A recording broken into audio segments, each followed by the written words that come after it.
Sa pinaigting na kampanya kontra kriminalidad, nasa kote ng Laguna PNP ang mahigit 100 wanted na personalidad sa magkakaiwalay na operasyon. Nasamsam din ang iligal na droga na tinatayang nagkakahalaga ng mahigit 600,000 piso, mga baril at iba pang mga gamit na may kaugnayan sa iligal na sugal sa iba't ibang lugar sa Laguna.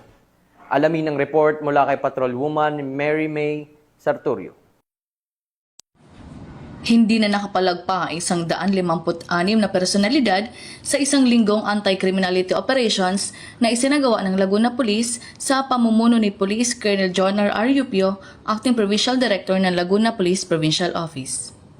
Nakumpiska mula sa 56 na drug personalities ang tinatayang 94.96 gramo ng hinihinalang shabu na may kabuuang estimated street value na 645,728 pesos. 4 na katao naman ang naaresto sa isinagawang operasyon kontra loose firearms at nakumpiska ang 6 na pirasong iligal na baril.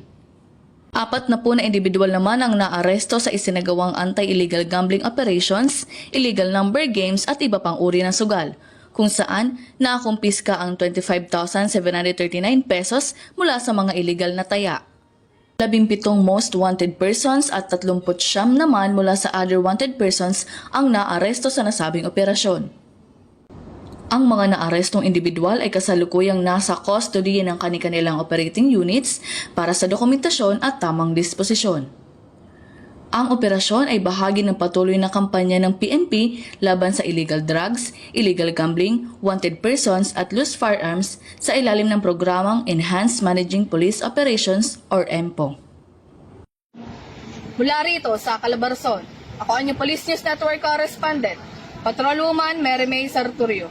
Alagad ng batas, tagataguyod ng Balitang Pulis.